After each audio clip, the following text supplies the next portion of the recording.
हाय दोस्तों, logical talks with अंकित में आप लोगों का स्वागत है।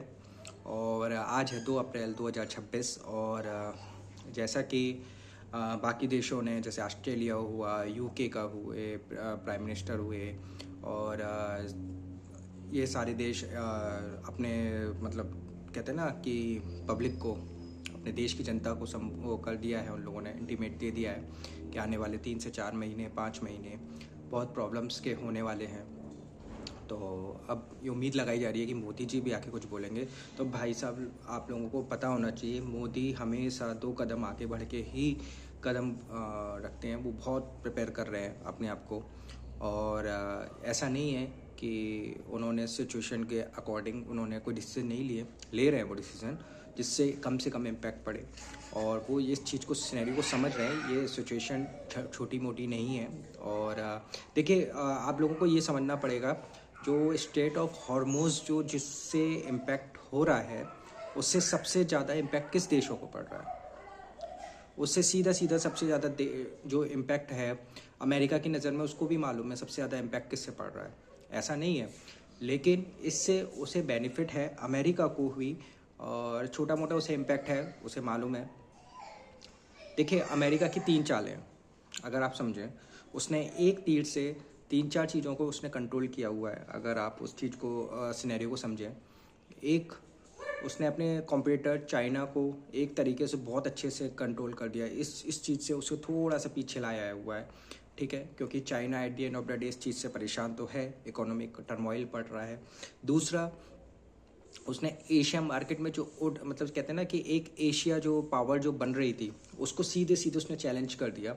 और जिसकी वजह से अब मुझे भी ऐसा लगता है कि उसने, अमेरिका ने एक चीज़ सोची कि वो अपने आप को प्रिडिक्ट करके चलता है आगे 100 साल को या 150 साल के लिए, कि प्लानिंग लेके चलता है। तो उसने उस सिनेरियो को भी लेके देखा कि उसने उस रिजीम को ही पूरा डाउन कर दिया है, कि मतलब जो आगे की वाली सोच है, अब एक तरीके से आप कह सकते हैं इसका इम्पैक्ट तो है।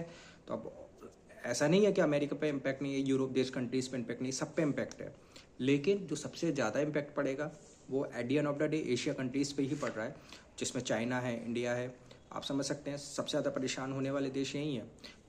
बाकी के देश भी हैं, लेकिन वो अपने आप को मैनेज करेंगे, सब मैनेज करेंगे। दूसरा, अमेरिका चाहता था कि उसके डिफेंस इक्विपमेंट बिके। तो वो अब देखिए, अब गल्फ में अब उसने एक चाल जो चली है यूक्रेन के थ्रू, तो वो देखिए, अब वो भी आप बढ़ते हुए देखेंगे उसके, क्योंकि अब सुनने में आ रहा है, अगर ये बात भी सही है, यूएई उतर रहा है, तो वो डिफेंस इक्विपमेंट्स खरीदेगा। तो डेफिनेटली अमेरिका उसको सपोर्ट करेगा, अमेरिका से खरीदेगा वो, आज नहीं तो कल खरीदेगा, तो अपने इक्विपमेंट्स बेचने के लिए। और तीसरा तो उसका है ही ऑयल, ऑयल पे कब्जा। आने वाले टाइम में ऑयल ही उसका मेन, वो कहते हैं ना, जो आपका बेचने वाला इनकम सोर्स होगा, ऑयल ही है। तो आप ये कह लीजिए, उसने एक तीर से 3 से 4, और अपना कंट्रोल, दबदबा। उसने ईरान के ऊपर जिस तरीके से हमले किए हुए हैं, कल को ईरान, ऐसा नहीं है ईरान अपनी तरफ से कुछ नहीं कर रहा, लेकिन देखिए, मरता नहीं करता वो टाइप का है ना, कि अब वो, उसकी हालत वैसी उसने इतनी पतली कर दी है ईरान की। अब जो वो कर रहा है वो ठीक है। अब भाई, कहते हैं ना, 10 चाटे खाऊंगा तो एक चाटा तो मैं भी मारूंगा, तो वही वाला सिनेरियो है। ताकतवर अमेरिका ही है, at the end of the जीतना ही अमेरिका को है। तो लोग कुछ कितना भी कुछ बोलें, तो अमेरिका अपने उसमें मकसद में कामयाब हो रहा है, और वो होके ही रहेगा। अब वो उसका उसका मन है, वो कब तक आगे चलाना चाहता है इस चीज़ को, क्योंकि उसे एक चीज़ समझ में आ रही है कि अब वो इधर से क्या पा रहा है। अमेरिका को ये नहीं समझ में आ रहा कि अब वो अचीव क्या कर रहा है यहाँ से, क्योंकि at the end of the day उसके पास अब कोई गोल नहीं समझ में आ रहा। उसने न्यूक्लियर फैसिलिटीज़ को उसने टारगेट करना था, उसने वो कर दिया। वो कहता है कि मैंने उसको ख़त्म कर दिया। उसने जो उसके सुप्रीम लीडर, मतलब टॉप के जितने भी ईरान के लीडर्स थे, उनको सबको ख़त्म कर डाला।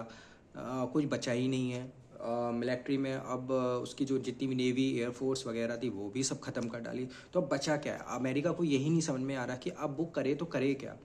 अब वो बस वही है कि उनको, जैसे इसराइल करता है कि गाज़ा में, कि वो हर स्कूल, हर हॉस्पिटल, हर उसके वो जो बंकर्स हैं उनको जाके अटैक करता रहता है, तो वो उसका गेम नहीं है। तो इसलिए अब अमेरिका अपने आप को दूर करने की कोशिश कर रहा है कि अब वो अगर इन चीज़ों में लग गया तो वो बर्बाद होगा। बर्बाद इन द सेंस कि उस पर अफेक्ट, एक परेशानी वाला सबब होगा कि वो ये करने नहीं आया है, और बाकी का जो उसे करना था वो उसने कर दिया है, और जो उसका फ़ायदा होने वाला वो भी उसको मिलेगा, उसको भी कोई नहीं रोक पाएगा। और दुनिया उलझ चुकी है, दुनिया परेशान हो रही है, दुनिया पे क्राइसिस है, और अब ये क्राइसिस कोई ऐसा नहीं है कि विद इन 1 दिन या 2 दिन में आपकी ठीक हो जाएगी। At the end of the day ये सब इम्पैक्टफुल जर्नी है। जितना ये लंबा खिंचता जाएगा, आप ये सोच लीजिए, उतनी ये प्रॉब्लम बढ़ती जाएगी। और जून तक तो अब ये आप समझ के चलिए, अगर ईरान अपने अगर जून तक मंसूबे मतलब क्लियर नहीं करता है, ईरान अगर बेसिकली इन चीज़ों को नहीं मानता है, तो आप मान लीजिएगा जून तक अगर ये चीज़ खिंच गई, मई अभी बहुत टाइम है, लेकिन अगर खिंच गया तो आप ये मान के चलिएगा कि कुछ देश ऐसे बर्बाद हो जाएंगे, और कुछ देश ऐसे कहते हैं ना, देशों के देश निपटने की सिचुएशन में आ जाएगी। आप ये सोच के देखिए कि ये इतनी खतरनाक स्थिति बनने वाली, इतनी खतरनाक स्थिति आपकी कोविड में नहीं थी जितनी अब जाके बन रही है। तो आप अंदाज़ा लगाइए, चीज़ें बहुत विकट रूप से ख़राब हो रही हैं। और बाकी का आप लोग मुझसे प्लीज़ जुड़िए और सब्सक्राइब करिए, और ज़्यादा से ज़्यादा लाइक फॉलोज करिए, और कोई भी बात है, अगर फीडबैक्स हैं आप मुझे फीडबैक्स दीजिए, और कमेंट बॉक्स में मुझे सपोर्ट करिए प्लीज़, करिए थोड़ा सा।